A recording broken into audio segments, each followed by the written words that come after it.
hosting these things, those of us that have had the opportunity to host these know that this is not an easy undertaking. And at the same time, we're here. Women's water polo is also here, so doing an outstanding job with it. We're looking forward to the battle with the Flyers. We've seen them twice this year. And from my standpoint, it's a lot of fun to play those guys. They play big boy volleyball. It's a very physical game, not only at the net, but from behind the service line. I think it's men's volleyball at its best, and I think it ultimately comes down, at least in our matches, it's really those that believe in their physicality at the end of the game that really determine the outcome of each game. Open it up to questions. Aaron and Matt, you guys have played Lewis twice this season. What were you able to take away from those two matches that you can apply for tomorrow night? Aaron, you want to start that? I think it's just a matter of, like Coach Babb said, was being physical. I think that the first few times we played them, I don't think that we were as physical as we could or should have been. And I think we also just didn't really compete as hard. I mean, when a team is kind of beating down on you like how they were the first few times when they played us, it's kind of difficult to continue to compete. And I think that we've come a long way since then. So I'm excited to see how the match goes along. Yeah, I mean, I definitely agree. I think the first time we played them early on in the year, it was just during a stretch where we were playing a lot of tough teams, and it was kind of frustrating because we weren't playing the way we weren't getting the results that we wanted. But and then the second time, we were playing a little better, a little more confidence. And I know me personally, I didn't play in that match the second time, so I'm really chomping at the bit for this one. But I just think we've come a long way since the last time that they've seen us, and I think that's something that we're really excited about. Were you hurt? Yes. What do you have? That was an ankle injury. Pat, when we talked on the weekend, you said the key for you guys winning national title was going to be serving and passing. Can you just talk a little bit about how you thought your serving and passing was last night? I thought that early on in the match, our serving was the difference in games 1 and 2. And then I think toward the end of game 2, Hawaii passing started to really pick up. Then I think there were some times and certainly in game 4, I don't think Hawaii made a mistake in game 5 or game 3. But in game 4, I thought that there were certain points where our serving put them in trouble and enabled us to take advantage of them. So if we can serve well and then take advantage, not necessarily ace, but if we can knock them off the net, if we can really force them to not be as physical as they can be, I think that's where we can really expect us to get some separation from in the game. And talking about the serving, will we see any differences from the last 2 times that you played them serving-wise? Maybe you guys going after another player, or maybe change end zone or anything, or just open? We're going to try to be pretty physical with our serving, as I'm sure they will be too. Was there a time that there was some kind of moment where things changed from when you were like 4 and 9, or was it just getting out of preseason out of the way, finally getting to conference play and being able to catch your breath?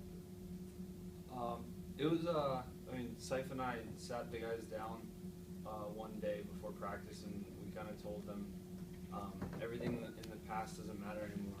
We're starting the season over. We're 0-0, so we've been trying to start at the new season since then, and so far our new season has been going well. Good. Were you worried? I mean, was it early, when you guys were losing? I mean, you're shaking your head no, so you knew that everything was going to be fine. I mean, I don't think at any point we doubted what we knew we could do. I mean, we weren't getting the result that we wanted early in the season, but that didn't, hurt our confidence at all, or put a little bit of distrust in each other. I think we knew that if we just stuck together and played the way that we knew we could play, we would be fine. And then as the season went on, we saw that prove more and more true.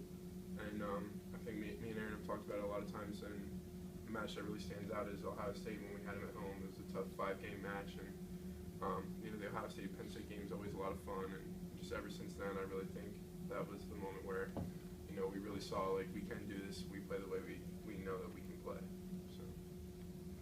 Aaron, Aaron, last week you were named the winner of the Karchkarai Award as voted on by the coaches and media. What's your thoughts of getting that honor and winning that award as the top outside in the country? It's an honor, and I work hard every day in practice, and a lot of people don't see what I do in the gym, and it feels good to kind of see it pay off. But I owe a lot of credit to the guys on my team and Pat for sticking with me, and everyone just making me look good. Yeah, if he didn't win that award, I was cutting him. A lot of pressure. Yeah. Coach, can you talk about Lewis's program and just the emergence of it? Dan Friend has done a wonderful job over the last 13 years of coming in a tough situation when he came in and rebranding it. I don't know if there's a rebuild that you can really point to, because I think the respect that we've always had for Lewis and certainly the players that have come through their ranks through their entire history is well documented. And I think Dan has just continued it. I really like the teams he puts together. They play hard for him. They play volleyball the right way. And like I said, they play big boy volleyball. Yeah. They're so physical, and they're so much fun to play against. And then when you play in their gym, the crowd is a great collegiate crowd to play in front of. They have some of the greatest signs in the world have come in the Lewis volleyball gym. And then after the great thing with that is after the match, when the kids come out onto the court, they're congratulating, and it's just a great atmosphere that Lewis has. Right. It's one of the best things about collegiate men's volleyball, and Lewis is right there at the top. Coach, I want to ask you about one Lewis player in particular, Bobby Walsh. He had a career night last time that you guys played. Just what's your thoughts about his play this season, what you guys are going to have to do so he doesn't have a big night tomorrow night? He very well may have a big night tonight, or tomorrow night. I think Bobby is an up-and-coming middle that is really doing the right things and playing the right way. They use him so well, and you're sitting there. You got Fitterer on one side, you got Jeff on the other, you got Petty sitting there, and you're trying to control those guys. And Walsh is in the middle saying, "Hey, don't forget about me." I think he's somebody that's probably one of the more underrated guys on their team. Could you assess the Loyola-Irvine match? I think it's going to be one where Loyola's ball control and their big match capability really comes up against Irvine's physicality and serving. I like having played both of those teams. Our first match of the season was against Irvine in Hawaii, and it was streaky in that I think game one we served them off the court. Game two they served us off the court. There were stretches of it, and that's what I think that Irvine can bring to the table. I think that's one of their strengths. One of the strengths of Loyola is their ball control. So it's going to be interesting for them to control the ball, to be able to get the ball to Jeske and Cody, in system to where they can put some pressure on Irvine. And it's going to be Irvine's task to try to knock them off the net, slow that offense down a little bit so they can get some people in front of those guys and maybe get a better look at the ball defensively and be able to turn points. I think it's going to be an outstanding match. Coach, and Aaron and Men as well. You look at this year for Penn State. Not only you guys have done well, but have a new AD. Women's volleyball team won a national title. James Franklin's turning stuff around. What has this year just been like being on campus? Just seeing all these Penn State teams do so well. I think there's a lot of energy and it's a good atmosphere. I think a lot of it started, like you said, when the women's team won and the football team won the bowl game that they were in, the Pinstripe Bowl. Just coming back on campus after winter break, after those two events occurred, you could definitely tell there was a kind of a sense of pride, and I think that our team feels it right now. We're definitely proud to be Penn Staters, and we're looking forward to how the rest of the tournament turns out. And it's just not that. You get Guy Godowski in men's ice hockey making strides in our third year of varsity, playing with the big boys, and you got softball on a winning streak. Rob Cooper, new baseball coach, turning things around. Of course, you got the legend in Cale Sanderson, who can do no wrong on the wrestling mat. It's what Penn State's about. I think that's kind of a great description of a Nittany Lion. That, you look at all those great coaches and certainly the great student athletes that we have.